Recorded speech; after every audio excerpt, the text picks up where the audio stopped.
we had another Mariah on, and I called her Maria on camera, and then Cameron tried to correct me, and I was like, no, I think your name's Maria.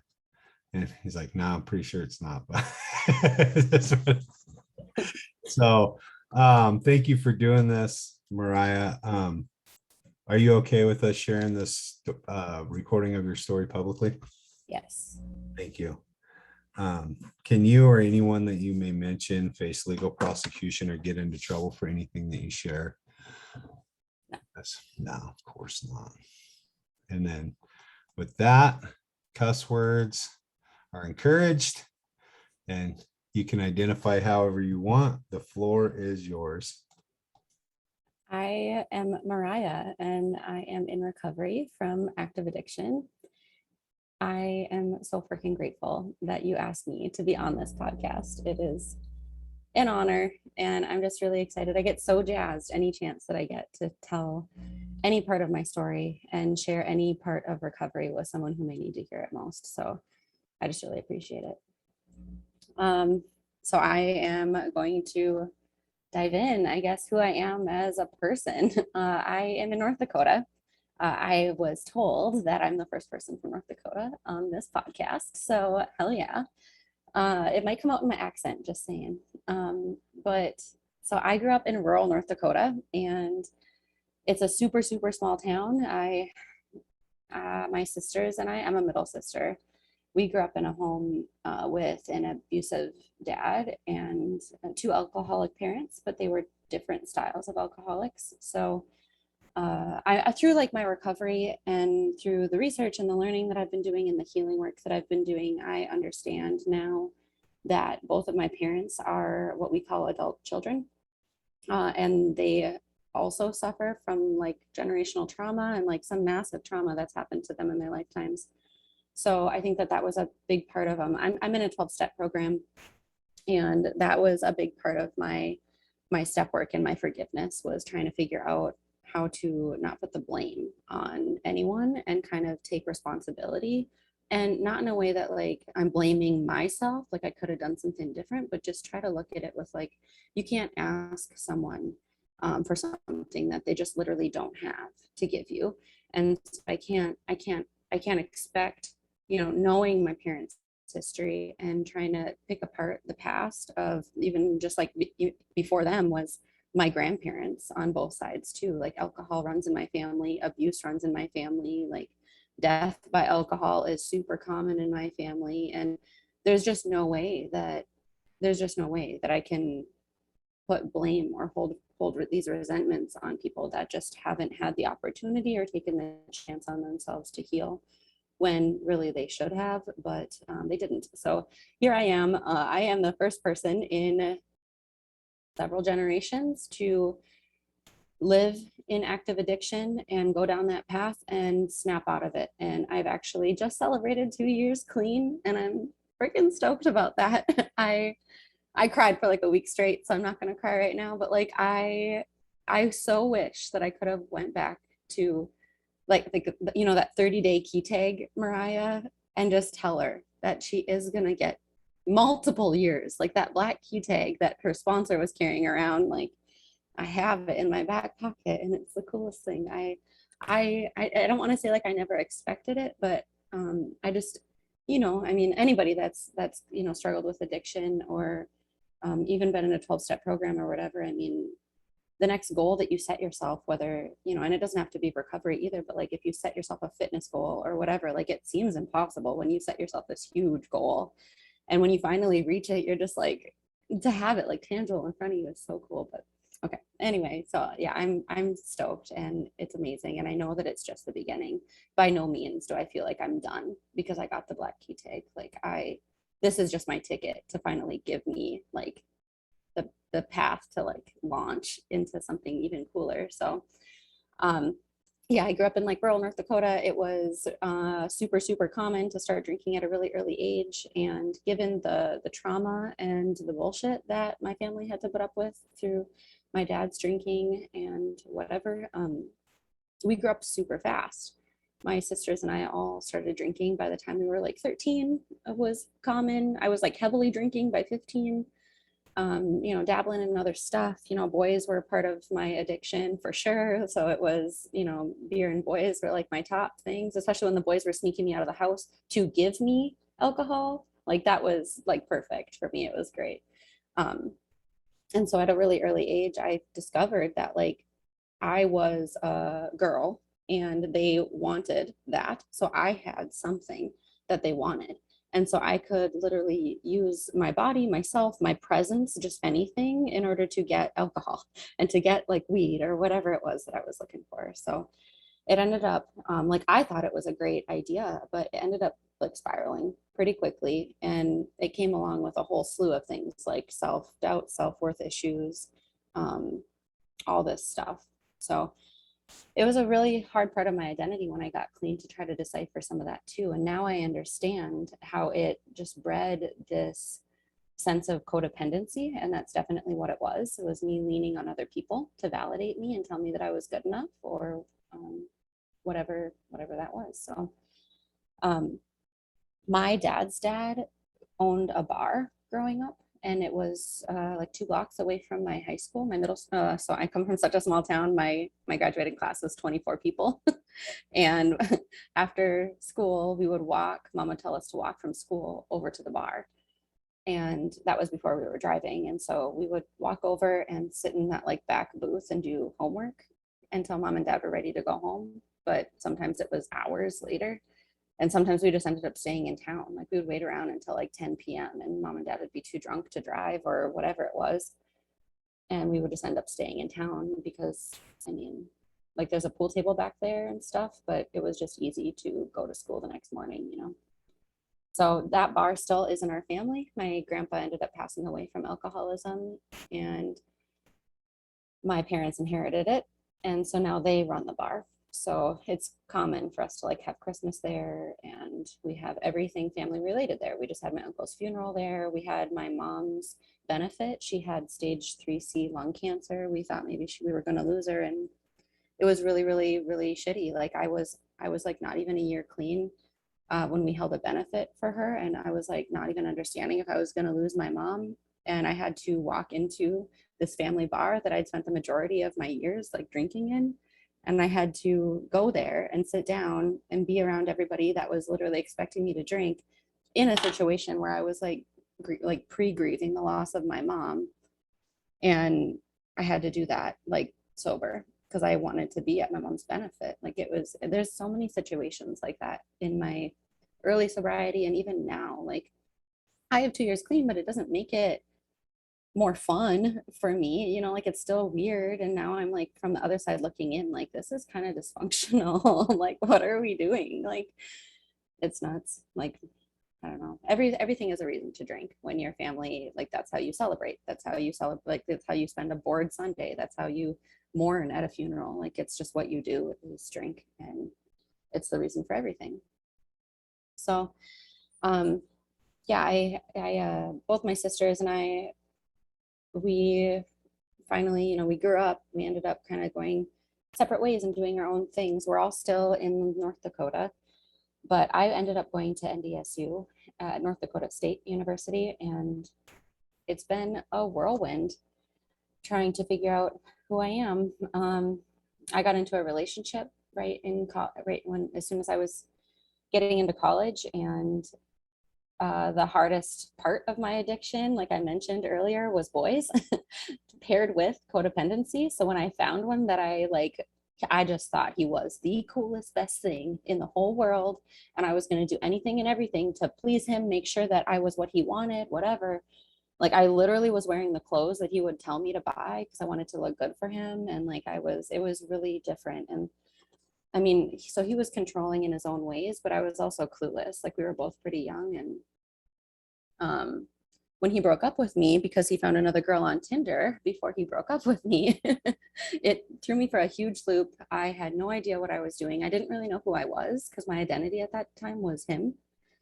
And my whole self-worth completely didn't exist anymore. I literally didn't know who I was or what I was supposed to do with my life if it wasn't for him with him. And that just kind of goes to show how deep and dark I was in like that part of my addiction too, is just like I was doing everything to escape myself and not look inward. And so I spent the next, gosh, when was that? It's probably 5 years of my life. Like, I mean, and that wasn't like the only core reason, but that kicked off like literally a 5 year bender on many different occasions. It was just all this self-worth didn't match up. I didn't know what to do. So at first it was way over drinking extremely heavily, sleeping with super random people, eating like all the food. I would like drink super heavily, get home, whether I'd throw up or whatever, but I would just like eat pizza or like eat takeout or whatever it was. So I ended up gaining a lot of weight just from the alcohol and like the over consuming the food and everything. I just didn't care about anything. And then I started to care how big I was getting, and it started to get really uncomfortable. And I started to, it affected my mental health a lot. Um, I had never been that big. And I mean, I was teetering like 200 pounds, and like I'm 5'3". Like that was way like heavier than I thought I would ever get to. And it really, really fucked with me. And so like A led to B, and I ended up getting into a college class with this guy who, again, here's my thing with boys. I was like, he's so cool. Oh my gosh. So he was like, hey, like, come to this concert with me. Let's go to a party, whatever. And he showed me how to do my first line of cocaine. And I was like, this guy's cool. He wants to do this with me. He wants to show me how to do it. This is awesome. Then I did it and I was like, this feels great. Like I can stay up all night. Like I'm actually super social. Like I can be really like fun. I'm not like this like sad person in the corner. You know, I don't think I ever really was that. I feel like alcohol has always gotten me out of myself, for the point I've been like the life of the party. But for real, I thought that I was like on top of the mountain when I started turning to harder drugs. And it led me down a trail of like so much cocaine, but like also like every other type of pill. Like it was all the uppers for me. And I mean, I was at a house party one time and this guy handed me a pill, and I was super drunk at that point, but I was like, what is it? You know, and he's like, does it matter? And I was like, no, it doesn't matter. And I just ended up taking it anyway. And it was, again, like going back to like the more and more that I'm getting into my recovery, I'm realizing how like fucked my past was, like with men, like no pun intended. And like it was like I couldn't go home alone. And I also know that that was tied to like I struggled really hard with suicidal ideations for years. Like, and it wasn't necessarily that I had a plan, but it was just years and years and years of that. Like, if I happened to get hit by a bus tomorrow, like if I happened to just miraculously not wake up, you know, like it would save me a lot of trouble, you know, and it made more sense to me to just not be here. And I couldn't envision a future where I wasn't using drugs or drinking, and I couldn't envision what my future would look like at all, like with who, doing what for a job. And I just thought maybe that was a sign that I didn't have a future. So I just was like, maybe I'm like closer to death than I realize. And like, I'm okay with that. Like, I didn't know what it meant for me. Um, but yeah, I think like me diving super deep into like the harder drugs and everything, it obviously didn't help my mental health. And I didn't want to go home alone or anything. So I ended up, you know, letting the random guys like choose me, or I would like seek someone out at a house party or at a bar or whatever. And like there were countless times I'd wake up next to someone and I'm like annoyed. And I'm like, I don't know who this is. I don't know their name. And it's like embarrassed and like full of shame and confusion, you know. And then it was like, you know, in my tight knit group of friends, it was people would start talking of like, you know, who haven't I taken home and stuff like that. And I was like, I don't understand what's wrong with me either. Like, it's not like I'm proud, but I don't know how to stop it. You know, it's just, I didn't know how to be by myself. And so, yeah, that was like a huge part of my mental health too. It was like so many different corners and different angles of shame, whether it's like I'm using hard drugs. I told myself I was never going to do that drug, but oh, here I am doing that drug. And like I told myself I wasn't going to do this anymore, but here I am doing that and more, and like just all these things. And it just piled on to the point where in 2019, it was May 2019, and my older sister, I had been pretty MIA from them for a while. I like had pulled back a lot, and my sisters and I have always been really close.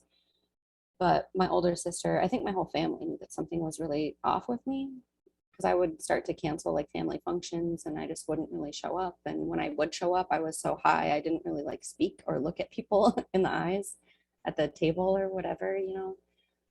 And my older sister called me, and I had like 2 days prior, I'd gotten fired from my one left bartending job. And I quit one so then I could have more free time to party. And then the other one, I was high and drunk on the job. And I think I like disrespected some old lady ordering a martini or something. I don't really know what I did. I don't remember, but I was like, I didn't stay. And then they fired me the next day. And it makes sense, you know, but like, I don't know. So she called me and she just said, I don't know what's going on with you, but side note, I have a grandma, my dad's mom lives with bipolar disorder, and all of our life she's been kind of off and on her meds. And the way that I was presenting myself, I think my older sister was super worried that I had like an undiagnosed mental health disorder that maybe I really needed to be seen for. And it was on that phone call that I told her that I had been using cocaine like super heavily for like 2 years straight. And I didn't know how to tell her that, you know. And she asked me if she would come and pick me up and bring me to like an eval if I would just go with her. And so we went to like one of the only, like, I think, I don't know, we have a mental health hospital in Fargo. And she brought me there, and I don't remember it, but I guess I was super like a dick to this guy, like trying to do my eval. He was like just trying to ask me these like basic questionnaire questions. And I was like, wouldn't you be suicidal? You should be suicidal. Like I was like yelling at him and telling him all kinds of stuff. I don't know. But they wanted me to go into inpatient. But of course, you know, we're addicts. We want to control everything. So I said, fuck that. I'm not doing inpatient. I will do outpatient only. And I will start Monday, not today. It's because I wanted to have another weekend. You know, I wanted to, you know, have a going away party or whatever the hell was in my mind. Like, what the hell? So I ended up, I mean, I felt like absolute ass that following Monday. So I don't even really remember what all happened. There was just, I don't know, just a whole lot of everything all crammed into one weekend. And I had a really good friend of mine bring me to outpatient treatment that Monday, and I had got about 4 days in, and I told everybody that I was going to quit and that I needed to make money. So I was going to go back to serving and bartending, and that I didn't need treatment. And my mom, of all people, which like I mentioned, like she's an alcoholic and we had been kind of distant. And she's always been super supportive. Like don't get me wrong, my mom cares so much about us. Like she would go out of her way to save anything that needed help. But that's my mom's downfall, is like she'll go out of her way to help everybody besides herself, you know. And so I called her and I was like, I'm not doing this anymore. I'm done. These people are stupid. I'm not like these people. Everybody here has like, you know, they're using needles, and like, I never used a needle, so I'm not that bad. And like all this stuff, like I had all these excuses. And my mom was like, you don't need to make money. You don't need to focus on how you're going to pay your bills. You figure out your headspace and figure out what's going on with you, and you're going to stick out this program.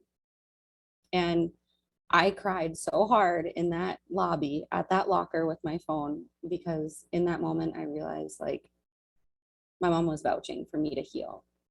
And I didn't expect it really. I had myself convinced with my like suicidal thoughts. Like I truly thought that like if I wouldn't wake up the next morning, like my family would be relieved, because I thought that I was bringing such trouble to them. Like, and to hear my mom like validate on the phone for me that like I should stay and try to learn a little bit and maybe try to heal, it just was, I don't know, completely, it solidified like that I should stay.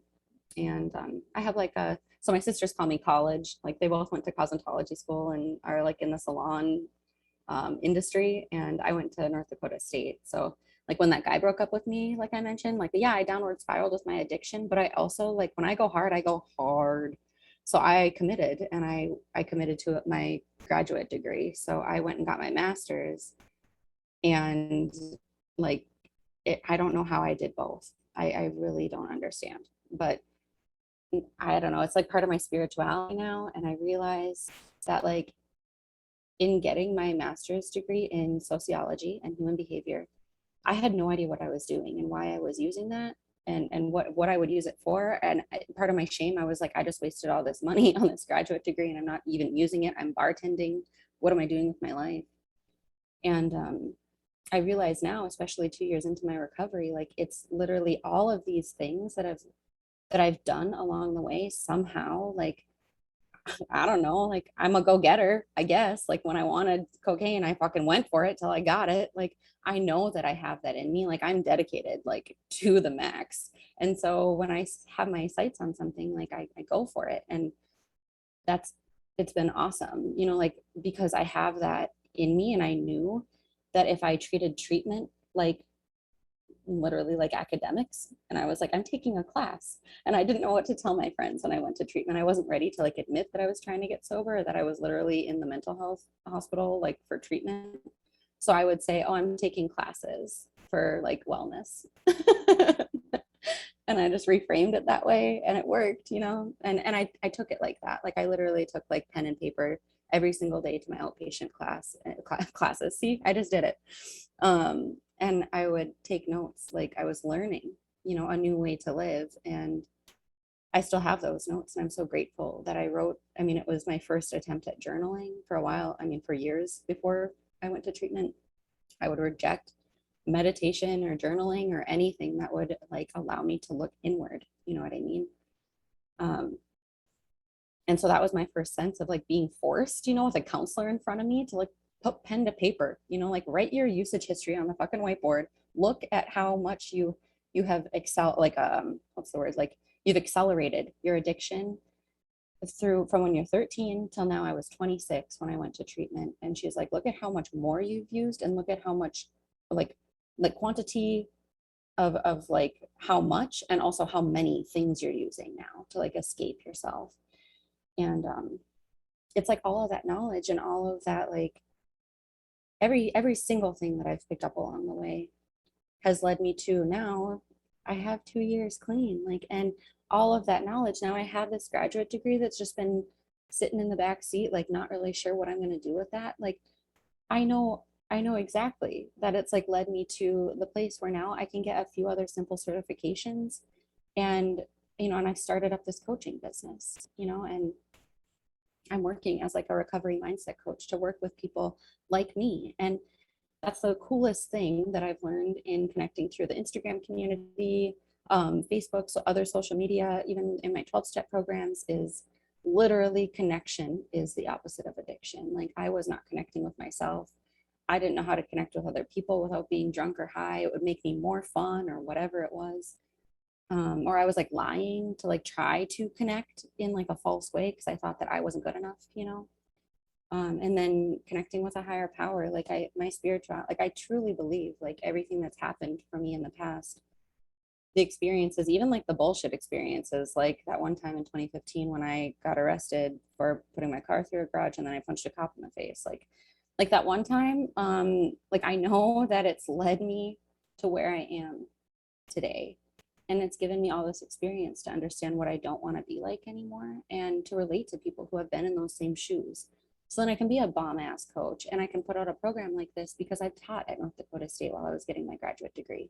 Like I know that I can go forward, and somehow something along the way has taught me that if I'm vulnerable enough and just say the crazy, scary thing and just do the scary thing, like every time that I'm out of myself and I reach out and I say the thing, or you know, I admit, my first biggest thing was like admitting that I was trying to get sober and coming out to my friends and family, and like and cutting off the people that I was still like heartbroken about a little. Like I care about them a lot, but I had to do those things. And like every single time that I've been vulnerable and opened up about the truth of my past, and you know, whether it's like with men or with the type of drug I was using or whatever it was, like every single time I am greeted with this like massive amount of connection, and people reach out to me and are like, I'm so glad that you shared that part of your story. And I'm like, sweet, because I'm like,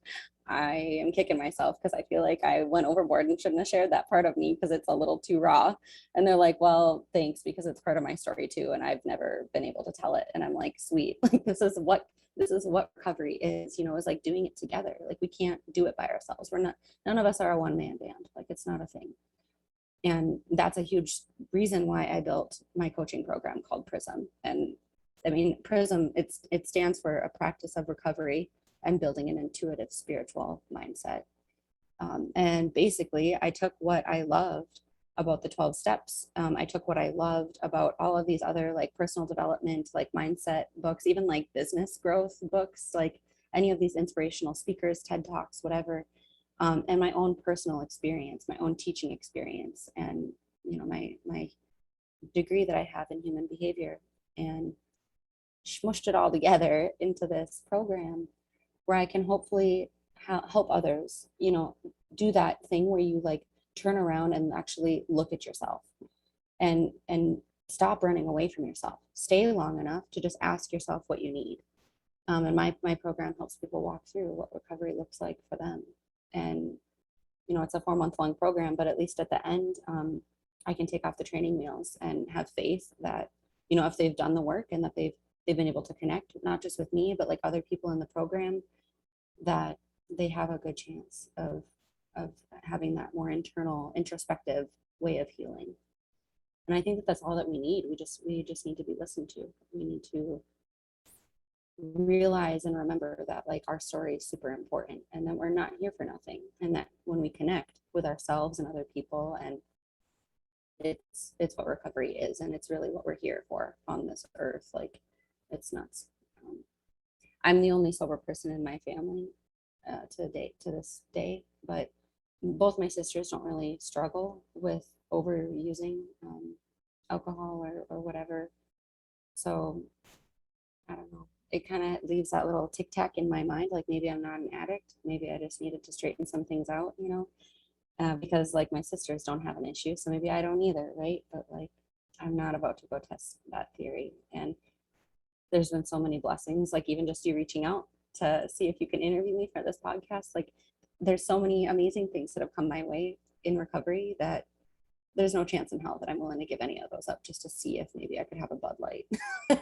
Not happening. So I appreciate you so much. Thank you for having me on.